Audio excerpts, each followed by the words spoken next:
네, 이번 시간은 뉴스엔의 파워 인터뷰 코너입니다. 오늘은 또 도의원과 행안부 정책자문위원을 거쳐서 중앙정치 입성을 앞두고 계신 분이죠. 더불어민주당의 고영인 안산 단원갑 당선인과 함께 얘기 나눠보겠습니다. 어서 오십시오. 어서 오세요. 네, 안녕하세요. 네. 네, 고영입니다. 조금 전에 화면에 나온 장면들 보니까 어떤 생각 들었습니까? 네.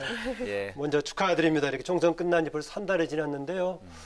지역 주민들한테 당선 인사도 뭐 충분히 다 드렸겠네요. 네, 네. 쭉 주민들한테 자영업 하시는 분들이나 손님들한테도 말씀드렸더니 그래도 끝나고 와서 고맙다 이런 소리 많이 듣고 있습니다. 네, 국회의원 도전은 이번에 세 번째 도전이 된 건가요? 네, 그렇습니다. 두 번은 안 됐고 세 번째 예. 됐는데 이제 실제는 이제 4년 전에 본선에 나간 건 4년 전에 나가서 실패를 했고, 예, 20대 때. 예, 이번에 그러니까 드디어 뭐 성공을 했습니다. 경선까지 하면 이제 세 번째 된 건데요. 네, 네.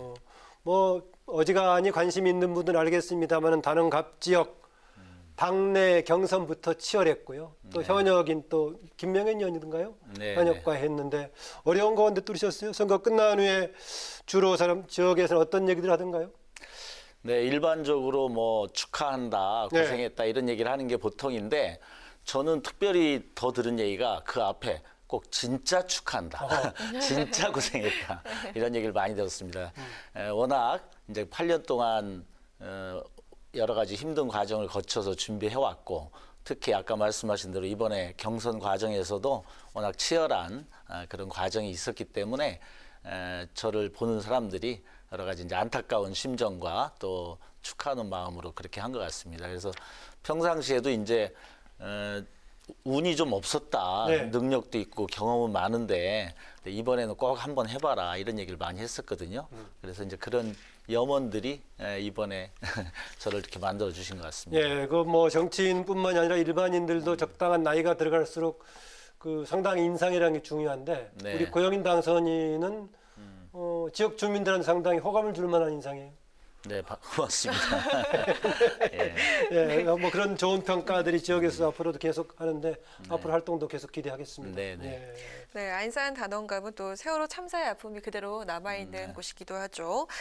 바로 총선 다음 날인 4월 16일에 당선이 확정되고 첫 일정으로 네. 4.16 기억교실을 방문했다고 들었는데 어떤 마음으로 참석을 하셨습니까? 네, 제가 되고 나서 첫 일정으로 그 세월호에 희생된 우리 아이들이 그 흔적이 고스란히 남아 있는 그 기억교실에 가서 우리 아이들의 그 의자에 한번 앉아보고 싶다 이런 마음이 좀 들었었습니다. 근데 그런 마음이 왜 들었나 이것이 오히려 이후에 좀 생각을 정리해 보면 결국은 그 당시에 희생된 아이들이 250명이었거든요. 예. 근데 이제 제 지역구에만 해도 한 150여 명의 아이들이 희생이 돼서 그 아이들이 지금 하늘나라에서 바라는 세상은 어떨 것일까? 그리고 또 제가 또 우리 아이들에게 떳떳하게 얘기할 수 있는 좋은 세상은 무엇인가? 이런 것들을 생각해보는 그런 것으로부터 출발하는 것이 저의 처음의 마음을 잘 만드는 게 아닌가 이렇게 생각을 했던 것입니다. 네. 어제 그 5.18 40주년 기념행사에 가셨죠? 네네. 예. 보니까 어제 그 5.18 40주년 기념행사에 앞서서 민주당 초선 당선인들 그 세월호 지금 선체가 인양된 목포를 찾아 추모 행사 갖고 또 피해자 가족과 간담회 가졌다 들었는데 이거 뭐 어떻게 추진이 됐고 또 당선인들과 또 가족들 어떤 얘기 나눴습니까? 예, 우리 초선 의원들도 아마 제가 아까 기억교실 갔던 것처럼 예. 그런 마음이었던 것 같습니다. 이번에 국회에 임하는 자신들의 마음가짐을 새롭게 하는 데 있어서 우리 사회의 가장 큰 아프고 충격적인 사건이었던 이 세월호 그 가족들과 또 선체 그 현장을 방문하면서 우리가 해야 될 일을 좀 다짐해보자 뭐 이런 얘기들이 이렇게 335 모인 자리에서 나왔던 얘기들이 자연스럽게 좀 이어졌었고요. 네. 그래서 그날 30여 명 정도가 갔었는데 저도 이제 그날 처음 올라가 봤는데 선체에 올라가서 예를 들면 그 선장과 선원들이 아이들을 그대로 두고 거의 이렇게 도망치듯이 갔던 그 조타실을 봤습니다. 거기에서 그 비상벨이 진짜 아주 가까운 거리에 있었는데 예. 왜 저거를 안 누르고 갔느냐 이런 것들도 너무나 의문이었고요. 또 이렇게 4인이 들어가는 방에 한 15명에서 17명이 어른들이 탈출하는 지시만 기다리면서 있다가 그냥 그대로 물이 들어와서 부둥켜 안고 죽은 그런 아주 참혹한 현장이 있었는데 참 그런 설명을 듣고 그 모습을 보는 건 굉장히 좀 마음이 아팠습니다. 예. 그래서 그 이후에 이제 가족들과의 대화에서도 결국은 가족들이 진상규명을 가장 중요하게 요구했는데 결국은 진상규명이라고 하는 건 왜 배가 그렇게 침몰했는지 그다음에 왜 국가나 또 많은 어른들은 우리 아이들을 구하지 않았는지 예. 이거를 제대로 알고 또 그 책임자 이런 것들을 알아야 가서 부모들도 하늘나라에 가서 떳떳하지 않겠습니까? 네. 예, 그래서 그런 세상이 다시 또 돌아오지 않도록 하기 위해서라도 꼭 하려고 하더라고요. 네, 그 6년이 지났어도 뭐 이런 거 또 떠오를 때마다 편치가 않는데요. 네. 앞으로 이제 그런 또 지역구에서 그런 책임 의식을 담고 이제 당선이 돼서 직접적으로 관련된 일도 많이 하겠지만은 네. 또 그런 경험을 토대로 다른 의정 활동을 하는데도 이런 자세를 필요하다 하는 뭔가 그런 채찍질하는 그런 요도 있지 않겠습니까? 네, 그렇죠. 예, 네, 그래서 네. 직접적으로 문제를 푸는 데뿐만이 아니라 그런 자세를 가지고 임한다면은 국회의원이라는 자리가 어떤 특권을 누리는 자리가 아니라 그렇죠. 국민을 대신해서 무엇을 해줘야 되는 그런 각오들이 클 것 같은데요. 역사적 소명이나 예. 어떤 공공 의식 이러한 것들을 다시 한번 다짐해보는 그런 자리가 되었던 것 같습니다. 예. 네, 21대 국회에서는 초선 의원들 역할이 굉장히 기대가 되고 있는데 민주당 초선 의원들을 모두 모은 초선 소통방도 예. 제안을 하셨다고 들었습니다. 예. 어떤 성격의 모임입니까? 예, 처음에는 이제 더불어민주당 68명의 의원들을 제가 이제 제안을 해서 텔레그램방을 만들었는데 일단 초선 의원이라 하면 이제 활력과 당의 긴장감을 어떻게 불어넣어주는 그런 성격이 있다 이렇게 저는 보고 있는데 네. 물론 이제 뭐 이게 너무 지나치면 여당으로서 그런 부담도 줄 수 있으니까 그런 면도 고려는 하고 있지만 그런 열정과 당당함 이러한 것들이 좀 필요하다고 생각을 했고요. 이렇게 몇 가지 그 21대 이만은 우리의 자세나 뭐 결의를 알리자라든지 또는 이번에 그 긴급재난지원금에 뭐 기부를 해보는 게 어떠냐 이런 제안들이 나왔는데 그것을 모여서 의논하고 같이 실행할 그런 공간이 없었던 거죠. 네. 그래서 이제 몇몇 분들이 왜 그러는지 모르는데 이제 저한테 좀 해보라고 제안이 몇 명이 들어와서 제가 이제 그렇게 제안을 해서 68명이 했고 최근에는 이제 더불어시민당 의원들도 이제 합류를 해서 초선 의원 전체가 소통하는 그런 방으로 시작을 했습니다. 그래서 일단은 저번에 이제 그 재난지원금 기부 그것을 했고요. 예. 이제 앞으로 그런 뭐 일하는 국회라든가 코로나19 이후에 민생 안정, 국민들의 생활 안정을 위한 우리의 어떤 해야 될 일, 이제 이런 것들을 한번 또 의견을 모아서 밝히는 그런 계기도 삼으려고 합니다. 네. 네, 당 관련 현안에 대해서 좀 이야기를 하고 싶은데요. 윤미향 당선인과 정의기억 연대를 둘러싼 논란이 계속되고 있는데 이에 대한 입장이 어떻습니까? 예, 굉장히 조심스러운 네. 상태인데요. 그런데 조심스럽기도 네. 하지만 상당히 지금 문제가 간단치 않아 보여요. 예, 그렇습니다. 그래서 일단 뭐 전체 의견이라고 하기에는 좀 제가 그렇고 제 생각은 분명한 원칙은 어쨌든 우리가 그 30년간 그 뭐 정의기억 연대뿐만 아니라 많은 일본군의 만행에 대해서 예. 역사적 진실을 알리고 또 할머니들을 보호하고 또 새로운 어떤 배보상들을 추진하는 이런 취지가 이제 훼손돼서는 안 된다. 그리고 혹시라도 그런 뭐 통합당이든 또 다른 데서 불순한 의도가 있다면 이제 그거에 대해서는 저희들이 당연히 단호하게 대응을 할 텐데 이번에 우리가 코로나 대응도 그랬듯이 이제는 진짜 국민의 의식도 높아지고 투명 사회로 가고 있습니다. 예. 네, 그래서 저는 이번에 어떤 성역도 있어서는 안 된다고 생각하고 여러 형태로 정확한 조사를 통해서 투명하게 밝혀지고 거기에 따른 어떤 조치들이 따라야 되지 않느냐 이런 생각도 갖고 있습니다. 네. 뭐 우리 당 지도부가 좋은 안을 좀 내지 않을까 기다려보고 있습니다. 그런데 이제 그게 너무 길게 갔을 경우에는 지금 윤명 당선인을 둘러싼 문제가 자칫하면은 단체 활동도 오염시킬 소지가 있기 때문에 네네. 시급하게 좀 정리하는 게 필요하지 않겠습니까? 어느 쪽이든 간에 네. 해명해서 네. 뭐 어떻게 네. 하든 간에요. 예, 일단은 우리 당 지도부도 아마 긴급하게 예. 좀 방향을 잡으실 것 같고 그거를 좀 지켜보면서 저희들의 의견도 적극적으로 같이 개진해 보겠습니다. 예, 지난 초선 20대 때 초선이었다가 그 젊은 또 청년 그룹이라 가기는 그렇습니다만 최고위원을 했던 김혜영 의원 네네네. 본인 이번에 이제 떠나면서 21대 국회의원들에게 여러 가지 주문했습니다. 그거 네네. 무엇보다도 진영보다는 그 국민과 그 여러 가지 그런 관점에서 노력해 달라라고 했었는데 김혜영 의원의 그런 입장 어떻게 보십니까?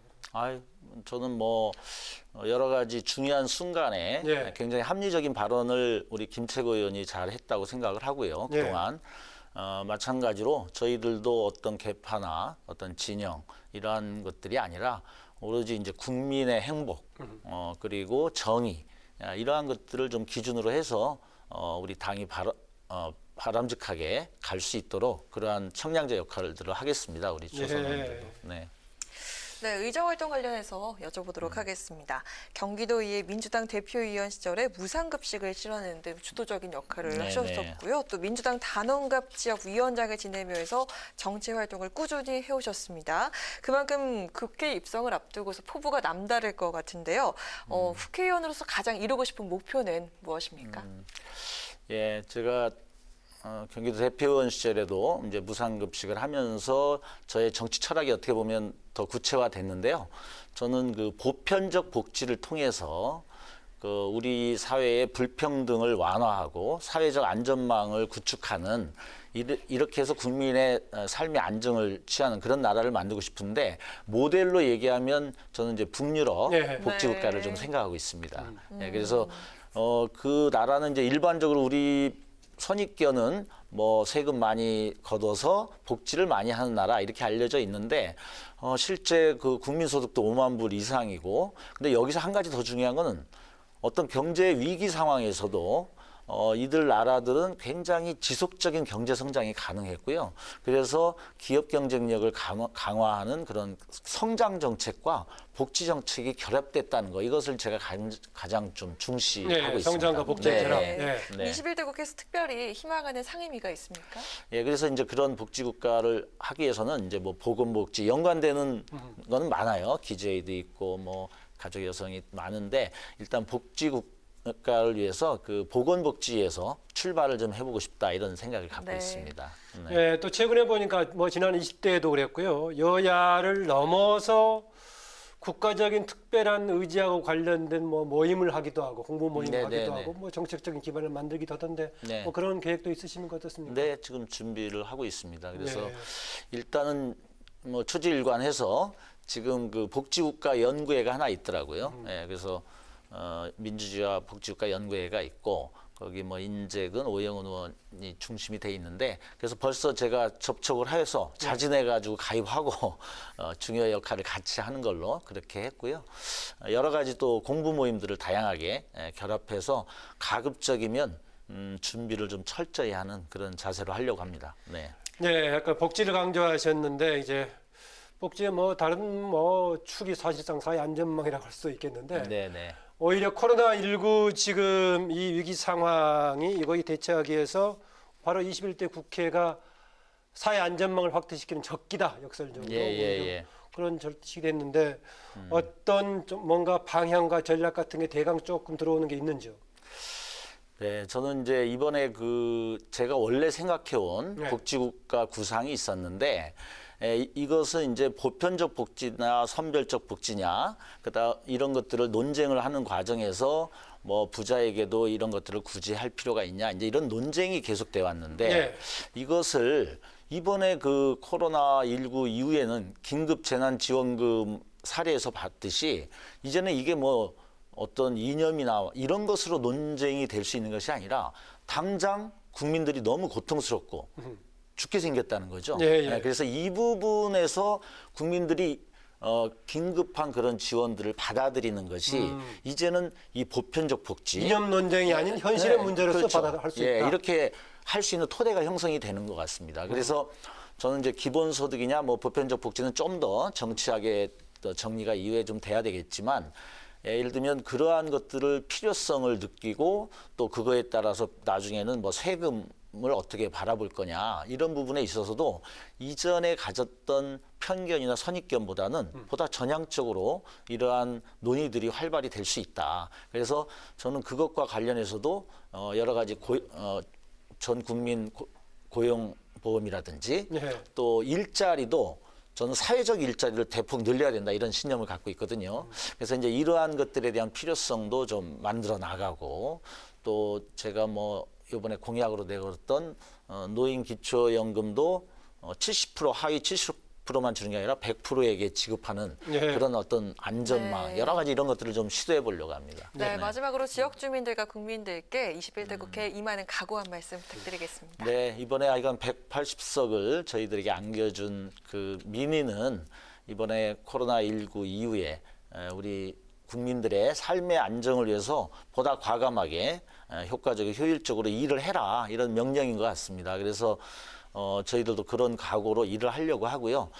또 한 가지는 또 문재인 대통령의 그동안의 국정 운영에 대한 신뢰를 보여준 것이라고도 보기 때문에 대통령의 그런 국정 과정을 잘 협력해서 저희들이 성공적인 그런 것이 되도록 이제 협력을 하려고 하고요. 저 개인적으로는 이제 가장 많이 국민들이 이렇게 국회에 진입하는 우리들한테 하는 얘기가 예. 이제 좀 정직해라, 약속을 잘 지켜라 이런 거거든요. 그래서 제가 앞과 뒤가 같은 정치인, 정직한 정치인 그리고 이 처음 마음 먹은 이러한 것들을 잘 유지하면서 약속을 잘 지키는 정치인이 되려고 끊임없이 스스로를 이렇게 되새기면서 나가겠습니다. 네. 네, 모든 당선인들이 초심을 강조하는데 정말 고영인 당선인 초심이 계속 관철되길 네. 기대합니다. 오늘 말씀 고맙습니다. 네, 고맙습니다. 고맙습니다. 네. 네, 뉴스N의 파워 인터뷰 지금까지 고영인 더불어민주당 안산 단원갑 당선인과 함께했습니다. 네, 전국에 내렸던 비는 오늘 밤에 대부분 그치겠지만 강원 영동 지역은 내일도 비가 이어지겠습니다. 해안가를 중심으로 바람까지 강하게 부는 만큼 시설물 피해 없도록 주의하셔야겠습니다. 네, 호사다마라고 해야 할까요? 21대 총선에서 압승한 집권여당 민주당 연이어 곤혹스러운 문제들이 불거지고 있습니다. 윤미향 당선인을 둘러싼 문제 어느 쪽이든가 시급히 정리되기를 기대합니다. 오늘 뉴스는 여기까지입니다. 시청해 주셔서 고맙습니다.